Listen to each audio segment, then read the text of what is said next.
여러분 안녕하십니까? 헬로티비 뉴스입니다. 22대 총선을 앞두고 선거구별로 후보군과 민심을 알아보는 선거레이더 시간입니다.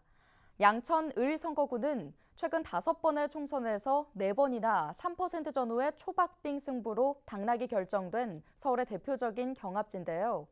이 같은 이유로 현재 9명이 예비 후보 등록을 마치는 등 후보가 난립하면서 본선 대진에 앞서 뜨거운 예선전이 펼쳐지고 있습니다. 김호 기자의 보도입니다. 서울 서남쪽에 위치한 양천구는 목동과 신정동, 신월동으로 나뉘어 있습니다. 이 가운데 양천을 선거구는 신월 1동에서 7동, 신정 3동과 4동 등 모두 9개 동이 위치하고 있습니다. 정치적 성향에서 진보와 보수가 팽팽히 균형을 이루면서 서울의 대표적인 경합지로 꼽힙니다. 때문에 유권자들은 정치적 이념보다는 후보 개개인의 경쟁력에 주목합니다.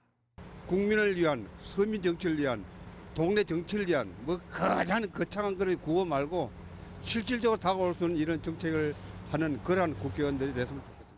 사익을 추구하지 않고 올곧은 마음으로 주민들의 소수를 챙길 수 있는 그런 분이 국회의원이 되었으면 좋겠습니다. 이 같은 표심은 과거 선거에서 그대로 나타났습니다. 지난 21대 총선에서는 더불어민주당이 2자릿수로 승리했지만 그저 4번의 선거는 3% 전후의 초박빙 승부가 펼쳐졌습니다.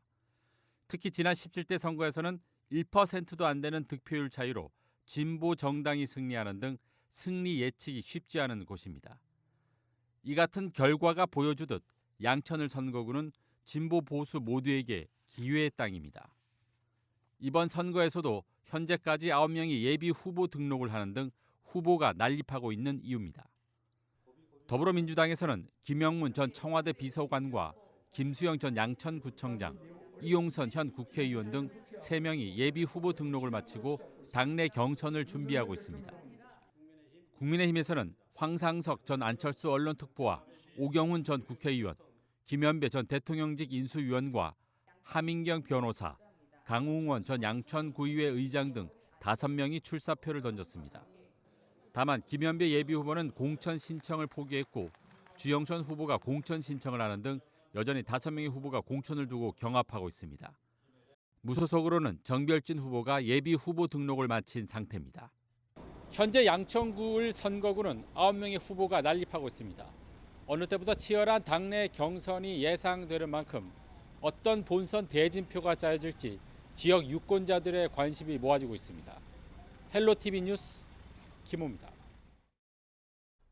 양천구의 한 중학교에서 근무하던 영양교사가 극단적인 선택을 해 또다시 교권 추락 논란이 이어지고 있습니다. 서울시 교육청은 지난달 29일 중학교 영양교사 A씨가 자택에서 숨진 채 발견됐다고 밝혔는데요. 경찰은 지역 맘카페 등을 중심으로 고인이 학부모들의 과도한 민원에 시달렸다는 의혹이 제기됨에 따라 사망 원인을 조사하고 있습니다. 교원 단체들은 고인의 죽음에 대해 철저하게 진상을 밝히고 재발 방지 대책을 마련할 것을 촉구했습니다. A씨는 지난 2020년 해당 학교에 처음으로 임용됐으며 지난해 건강상 이유로 병가를 사용했던 지난 1일 복직할 예정이었습니다. 신정 차량기지를 김포공항 부지로 이전하는 방안이 논의됐습니다. 황희 의원은 4일 윤형중 한국공항공사 사장을 만나 김포공항 부지의 신정 차량기지 이전을 검토해달라고 요청했는데요. 황 의원은 신정 차량기지를 김포공항 부지 지하로 이전하고 차량기지 이전으로 인해 발생하는 재원을 공항소음 대책비로 활용한다면 주민 지원 사업에도 실질적인 도움이 될 것이라고 설명했습니다. 황 의원은 이 밖에도 김포나 광명 등 다양한 대안 부지를 검토하고 있다고 밝혔습니다. 국토교통부와 한국교통안전공단이 실시한 교통문화지수 실태조사에서 은평구가 2년 연속 A등급을 받았습니다. 은평구는 보행 운전 행태, 교통안전 등 18개 평가 항목에서 골고루 높은 점수를 받았습니다. 은평구는 이번 조사에서 서울시 25개 자치구 중 유일하게 A등급을 받으며 2년 연속 서울시 1위의 기록을 달성했습니다. 정부가 내년 의과대학 입학 정원을 2,000명 늘리기로 했습니다. 보건복지부는 6일 정부 서울청사에서 2025학년도 의대 입학 정원 증원 규모를 발표했는데요. 올해 정원과 비교해 65.4% 늘어난 수준입니다. 이로써 2006년 이후 3,058명이었던 의대 정원은 2025년 5,058명으로 늘어날 예정인데요. 복지부는 비수도권 의과대학을 중심으로 증원분을 집중 배정한다고 밝혔습니다. 한편 현재 경기 북부 인구 1,000명당 의사 수는 1.6명으로 전국 평균 2.2명보다 적은데요. 경기 북부 지역사회는 의료 불균형 문제 해결을 위해 경기 북부 지역에 의대를 신설해야 한다고 주장하고 있습니다. 인천시가 4대 권역 자원순환센터 확충 체계를 군구 주도로 바꾸겠다고 밝힌 뒤 지역사회 소각장 마련 걱정은 더 커졌습니다. 인천시는 군구 주도로 개편해야 속도를 낼 수 있다는데 기초지자체들은 공감하지 못하고 있습니다. 총선을 앞두고 지역 갈등까지 커질까 걱정입니다. 이관성 기자의 보도입니다. 인천시는 시가 주도하는 방식의 4대 권역 자원순환센터 확충 체계로는 시간만 흘러갈 뿐 더 이상 진전이 없다는 결론을 내렸습니다. 지금이라도 군구의 수요와 여건을 반영해 군구가 주도하는 것이 속도를 낼 수 있다는 것입니다.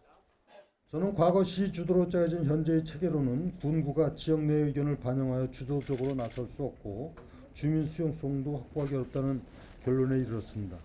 앞으로는 자원순환시설 건립에 책임 있는 주체인 군구에서 더욱 앞장서 나서 주셔야 합니다.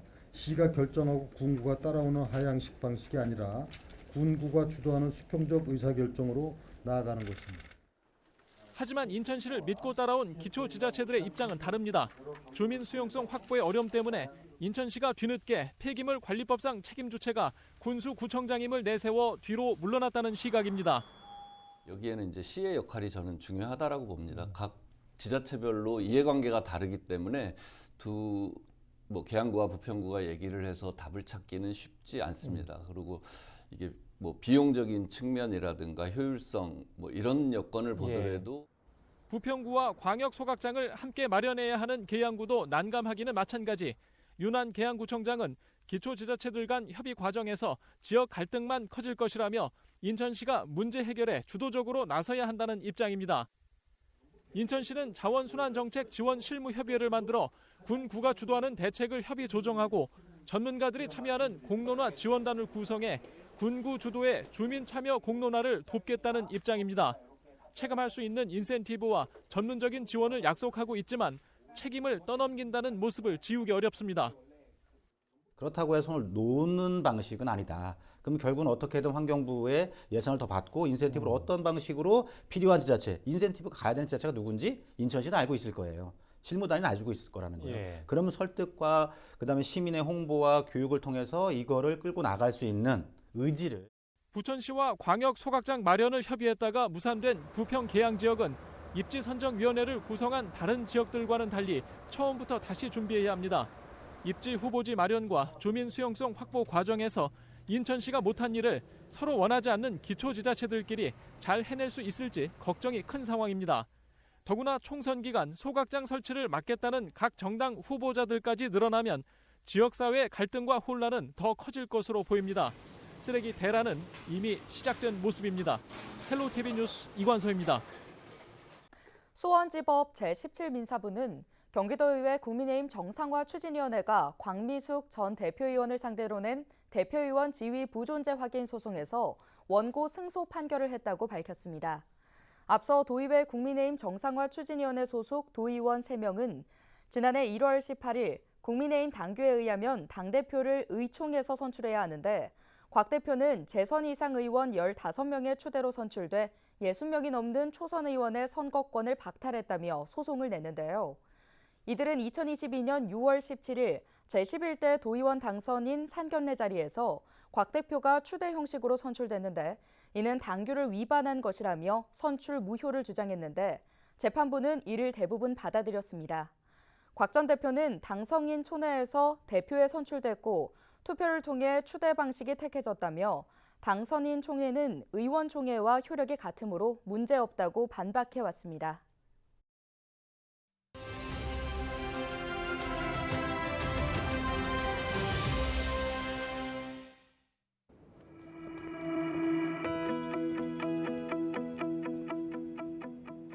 준연동형, 병립형. 생소하면서도 참 어려운 말이죠. 21대 총선에서 비례대표를 뽑는 투표 방식인데요. 최근 원내 다수당인 민주당이 당론을 결정하면서 사실상 준연동형 비례제가 확정됐습니다. 정당 득표율은 높지만 지역구 의석수가 적은 정당에게 비례의석을 보장해주자는 취지인데요. 이렇게 되면 위성정당이 난립했던 4년 전과 비슷한 형태로 선거를 치러야 합니다. 거대 양당이 지역구 후보는 안 내고 위성정당을 만들어서 비례대표 후보만 내는 일이 반복될 것으로 보이는데요.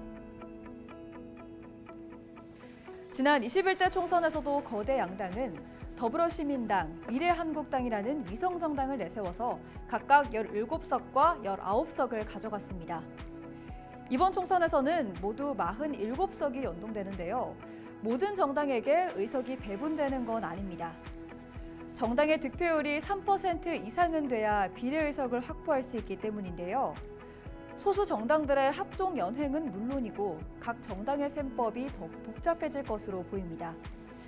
더욱이 생소한 정당이 적힌 기다란 투표용지 때문에 유권자의 혼란도 불가피할 전망입니다. 지금까지 데일리 브리핑이었습니다.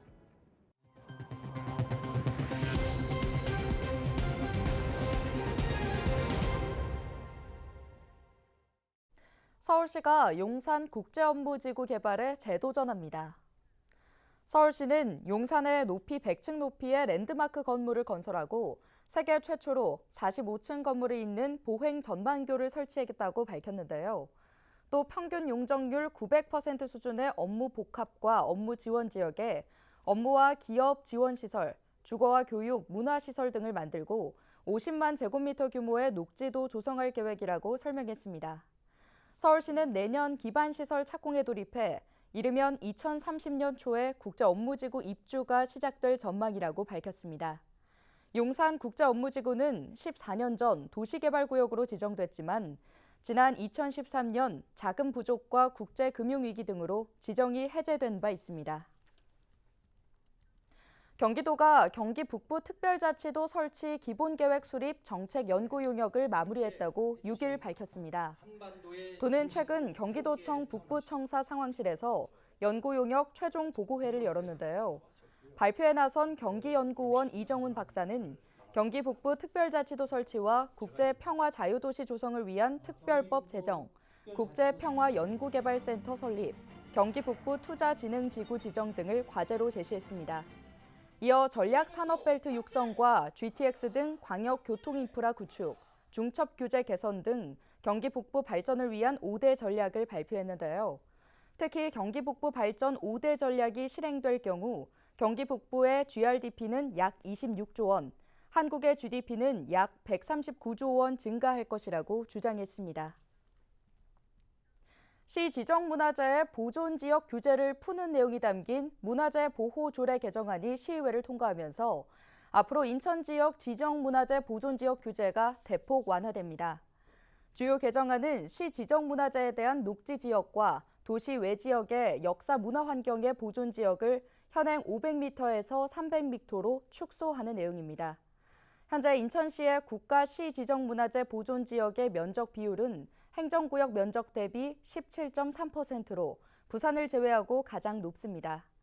이번 조례 개정은 역사문화환경 보존지역 제도가 도입된 지난 2003년 이후 20년 만의 규제 개선입니다. 지난 2022년 차량이 우회전할 시 의무적으로 일시 정지하도록 도로교통법이 강화됐는데요. 우회전 통행법을 정확히 알고 있는 수도권 시민은 0.3%에 불과하다는 조사 결과가 나왔습니다. 경기연구원은 수도권 운전자 400명, 보행자 200명을 대상으로 우회전 통행 방법 인식 조사를 실시했다고 6일 밝혔는데요. 운전자의 58.8%가 우회전 일시 정지로 스트레스를 받고 있는 것으로 조사됐습니다. 오늘 준비한 소식은 여기까지입니다. 함께해 주신 여러분 고맙습니다.